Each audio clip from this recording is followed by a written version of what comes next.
The case I have for you today is one that I have touched on in a previous episode of Unsolved Cases that were from in and around Calgary. But today I want to give you the story in a lot more in depth and, like, who knows, maybe somebody out there listening knows something that could finally bring closure to the family. This is the murder of Kelly Cook.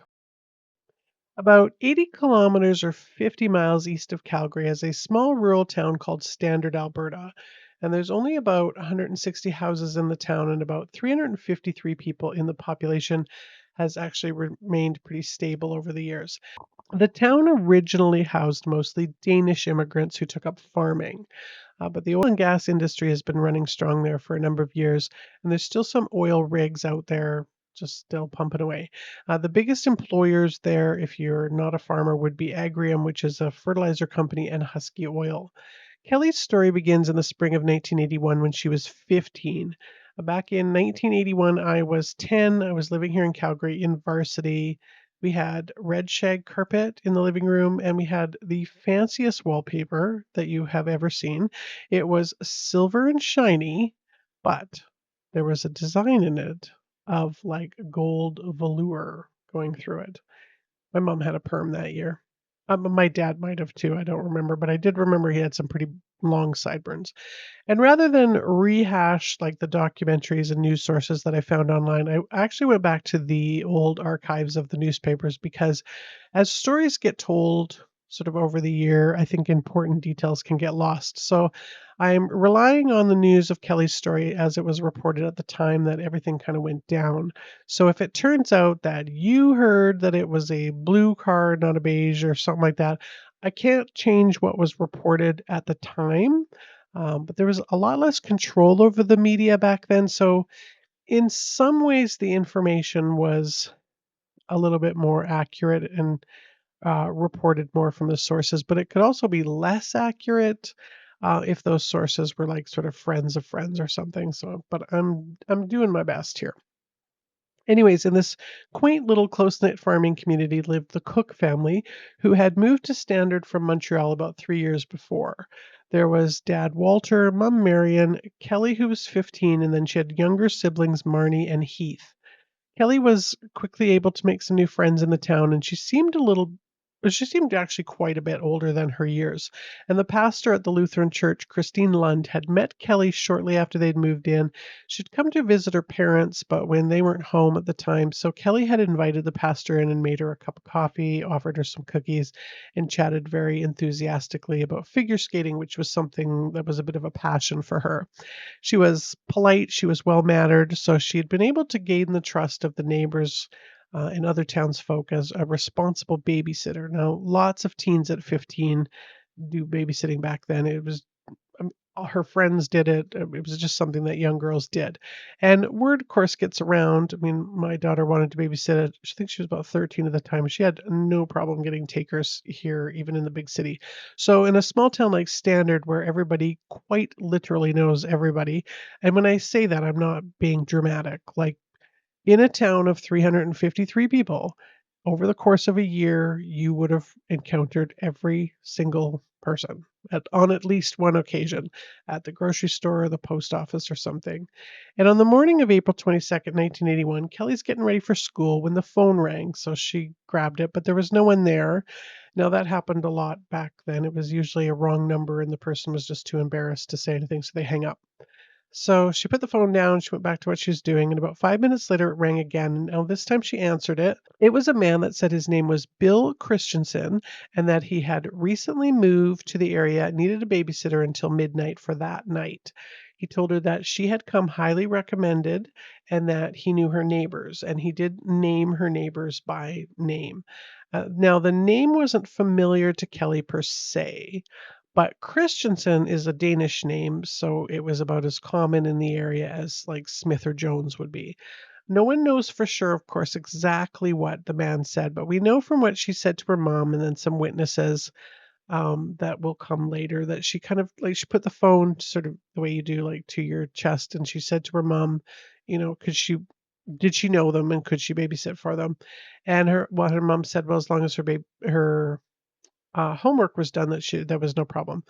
Um, Now, I cannot stress enough how unsuspicious this phone call would have been at the time. I mean, if you consider the time, place, the where the call took place, everything, like, he's not going on trying to alleviate her fears by go, "Oh, don't worry, I'm a good guy," or whatever.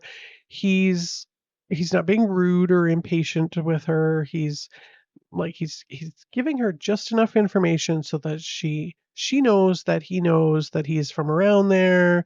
He does a little bit of name dropping, but not too much name dropping. He and he course, he gives a last name that is super common in the area, and so common that if you heard the last name Christensen, you would probably just assume that you knew them, like, at least of him or someone sort of like him, like, like, oh, I know a Todd Christensen or something. But something must have kinda bothered Kelly about it because that day at school, she was kinda asking around, to some of her friends if they had ever met or knew a Bill Christensen, and no one had. So that night, Kelly was on the phone with her friend for about a half an hour before Bill was supposed to come and pick her up. She asked her friend if she had ever heard of Bill Christensen, and she also had said no. So at 8:20, Marion watched through the living room window as a beigeish brown North American make of a sedan pulled into the driveway, gave the horn like a friendly little honk. Now, Marion couldn't see much of the guy because just that he had darkish hair. It was past dark, so there wasn't really much to see. Kelly grabbed her coat and her shoes, tossed her mom like a see you later.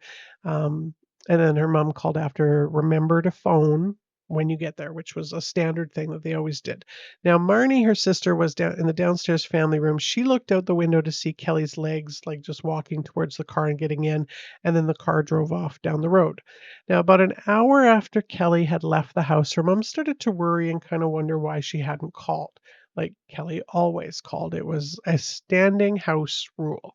So Marion started to call around to families that she knew, like the lady at the post office, parents of her friends. Do you know a guy, Bill Christensen, that just moved in not too long ago? And she really expected one of them to say, like, oh, yeah, yeah, I know that guy and his wife. But she was met with, like, no, Bill, no, I know a Todd, I know a Doug, but no Bill. So Marion was suddenly hit with that kind of "oh shit, mom" moment when she realized that she hadn't got an address, she didn't get a phone number, she didn't even know the names of the kids that she was supposed to be babysitting for. So Marion didn't even wait until midnight, which is when Kelly was expected to be home. She called the RCMP and reported Kelly missing. Um, Now the police, they didn't like it right away. Like, they smelt a rat right off the hopper. Like, who's this guy? Where's he keeping Kelly? Like, hopefully alive. Now, it wasn't hard to track down some initial leads. I mean, everyone in town knew Kelly or at least one of the Cook family members. But so by the first light of day, the helicopters, people on horseback, an entire search team, volunteers, RCMP were out in full force. Now, Kelly's best friend, Cindy Krabeson, had said that Kelly was not the type to just run off. She was a planner. She was really careful about things. She had wanted to be a lawyer when she grew up. She was considered a rather old soul. She was also looking forward to her 16th birthday when she was going to get her driver's license, and her parents were going to pay for driver's ed school for her as a gift to her. So when hearing about this babysitting and the phone call thing, there was a few residents that got a little bit freaked out about some things that they hadn't thought too much of at the time. But after hearing that Kelly was missing, one of Kelly's friends, who has not been and will not be identified by name, reported to the RCMP. Well, actually, she initially reported it to her principal at her school, but it went to the RCMP that on April 18th, so which was the Saturday before Kelly disappeared, that she had gotten a phone call from a guy saying that he was new in town, needed a babysitter. And she had told him that she was actually busy that night. So he asked if she knew of any other sitters that were like her. And she gave him Kelly's name and number, and then the name and number of another girl that she knew from school that also babysat. Um, and like, this little bit of information pretty much ruined this young woman's life. I mean, feeling that if she had gone babysitting that night, or if she if she hadn't given Kelly's number. And no one, not even Kelly's parents, ever blamed this now grown woman. But the guilt that she put on herself was unimaginable. Now, Walter said that Kelly was a victim of circumstances and nothing more. So they were able to track down that this call to this girl had come in from a phone at a local hotel or tavern. And on that day, so right around 4 p.m., which is when the girl remembers getting the phone call from that guy, a guy walked into the bar and basically demanded to use the phone. He was remembered because he came off as rude and kind of arrogant. He used the phone and then ordered a case of beer, which is a thing in small towns here. They don't usually have liquor stores, so you go to the tavern and you get what's called off sales. Anyways, he made some rude, grumbling comment about not getting his change back quick enough, and then he left. And at the time, the description of the man was that he was tanned and heavy chested, and then he had an abrupt manner about him. They were also able to track down where the call to Kelly had come from that morning. There was a Shell gas station just about 13 kilometers outside of town where both a trucker who was returning to his rig after filling up and the gas station owner remember this guy coming to use the phone. The trucker was leaving the gas station and heading to the truck when this guy stopped him and asked him if he could use the office phone because the payphone outside wasn't working. And the trucker said, "Well, like, I don't know. I don't work here. Go ask the guy inside," or something to that effect. So the guy walked into the service station and asked the owner, who was like sitting at the counter desk or whatever, to use the phone. Now, the man turned his back to the owner when he was on the call, but the owner was a little bit worried that the guy was gonna try and make a long distance call, so he was kind of watching a little bit as he dialed. But it was a local call, and he remembered the guy talking about babysitting. He just remembers hearing the word babysitting, but with someone. So then he left after that. Now the police had a sketch done, and I'll try and post it on Instagram and Facebook for you, but it is not very helpful. The description, though, might be. It was also in the initial reportings back in 1981 that he was described as wearing sunglasses and that he would put them up on his head whenever he walked indoors, like it was like a habit of his. The service station owner also said that the guy looked like a farmer to him, but he didn't remember him wearing a hat necessarily, but just that he looked like a farmer. He also described the guy as abrupt. The other thing that they find really strange is that the payphone outside was what they call a country payphone. So I don't know if you guys remember payphones very much, but remember how most of them you pick up the receiver, you put in the dime or the quarter or whatever it was, and then you dial the number. Well, this phone was one where you dial the number, but you don't actually put your money in until the other person on the other line answers the call. So that is probably why he thought that the phone wasn't working because he didn't realize that. However, this guy did know that the office phone that was in the gas station was what they call a party line, and it's a phone where you have to pull the little plunger thing out before you dial the number, and he knew enough to do that. So, although the police initially believed that this guy was somebody from around that standard area who kind of knew the area, they kind of wondered then if maybe he had just researched the area and was actually from somewhere else. However, in that a town of like that size, outsiders would have stuck out like a sore thumb around that area. There's also a rumor that back in March of 1981, the school principal had gotten a call from a man who was inquiring about a female student that was on the figure skating club and had recently had her picture in the newspaper, which could have been either the initial girl that he phoned about babysitting or Kelly, because they were both figure skaters. But the principal wasn't an idiot, so he wasn't giving out that information, and so the man hung up. Either way, this guy had thought out his crime pretty extensively beforehand. So I'm just going to read you this description that's from the initial sketch diagram. Age approximately 30 to 45 years, 5 foot 10 inches tall, 180 pounds, medium to heavy build, barrel chested, swarthy appearance, very weather beaten face and hands. His face was tanned, heavily creased, not an attractive face. It actually says that in here, not an attractive face.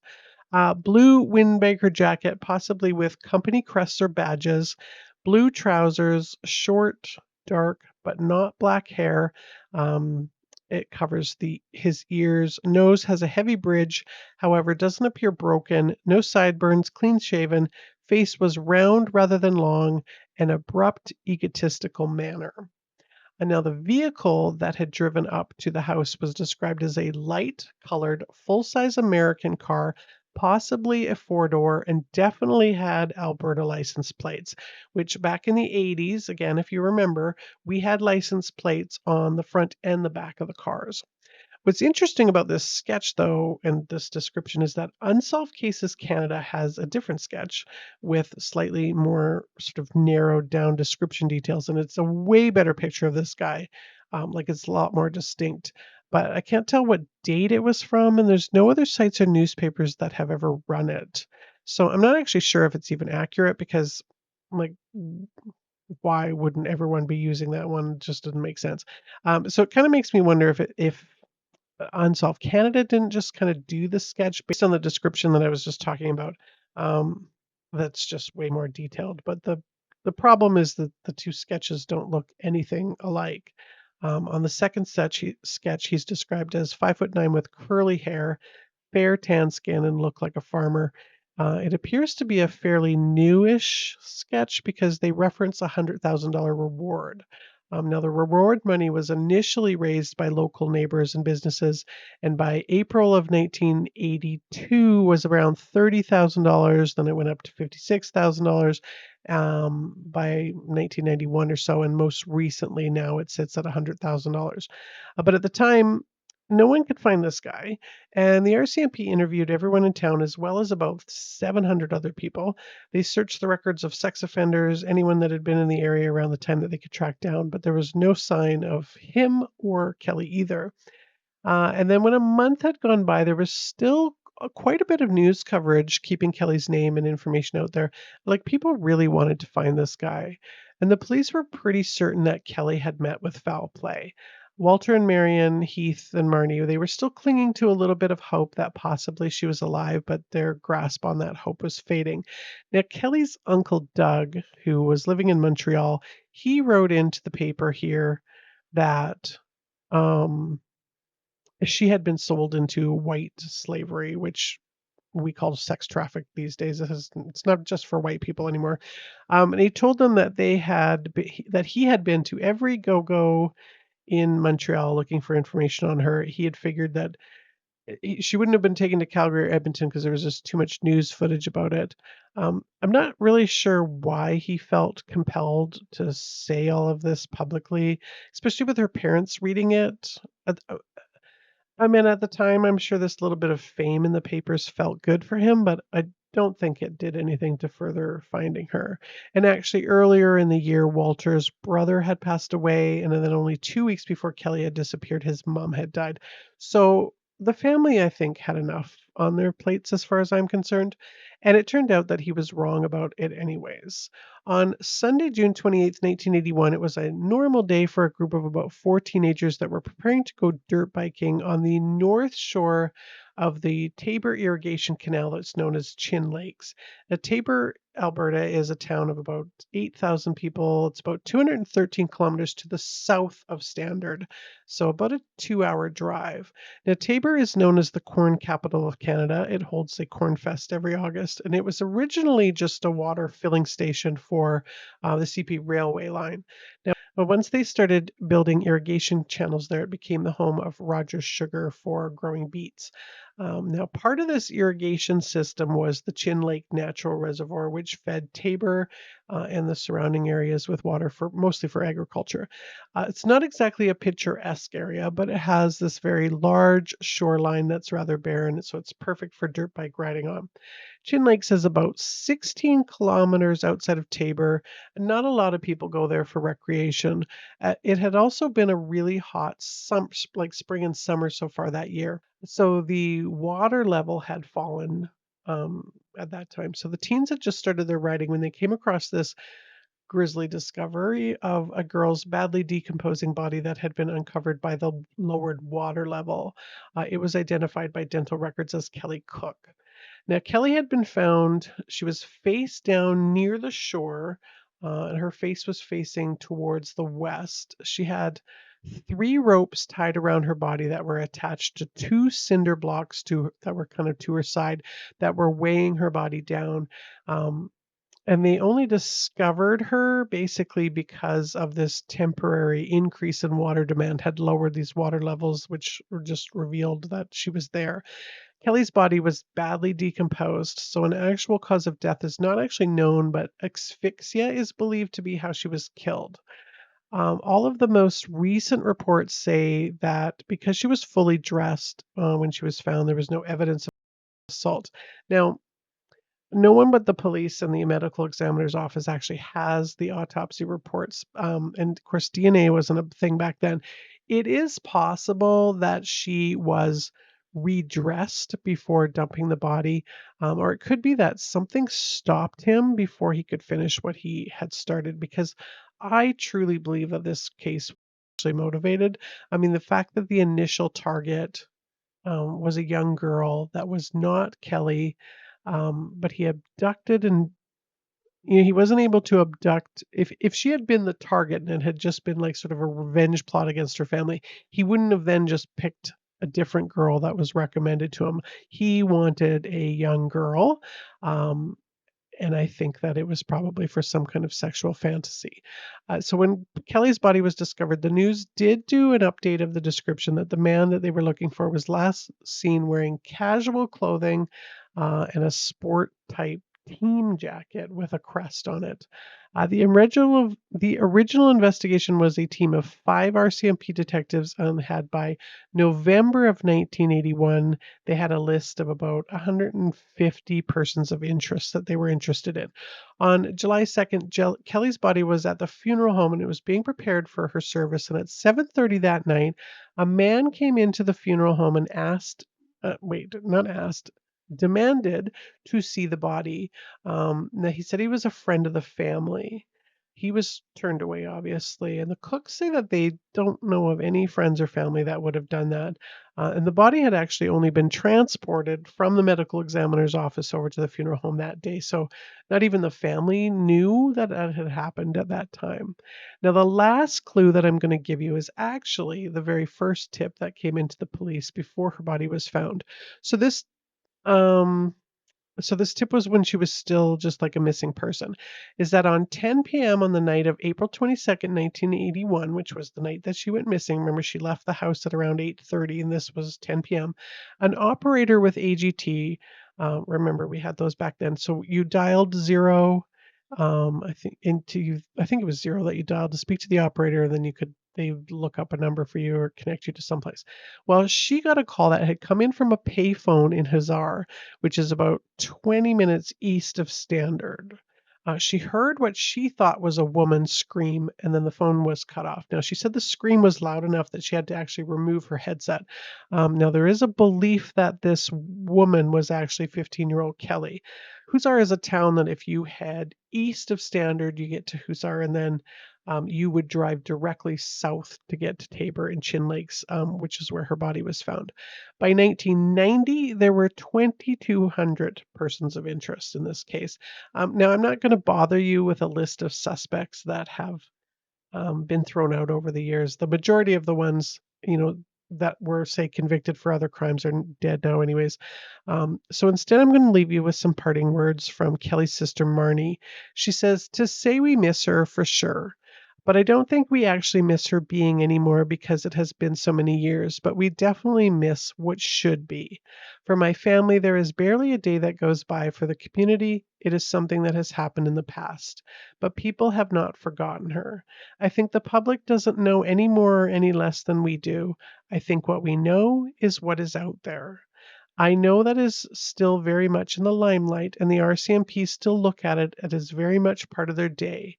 But the individuals that are responsible for her case are also responsible for current major crimes as well. So you want your resources to go to the right places. I certainly wouldn't want them to focus on our case when there is so much other bad going on in the world right now.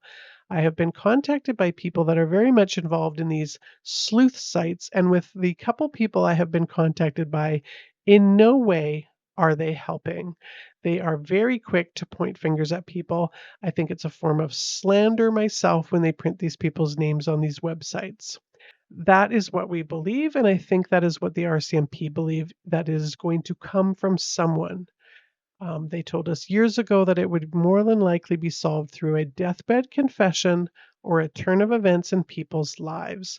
A scorned wife or a girlfriend who would just say, I'm not keeping this secret anymore. Kelly Cook's murderer is likely now in his 70s, so time is definitely of the essence for justice for their family. And that was the murder of Kelly Cook. And I'm going to be back again next week with another episode. In the meantime, you know what to do, do your thing. And as always, thank you so much for listening and for watching.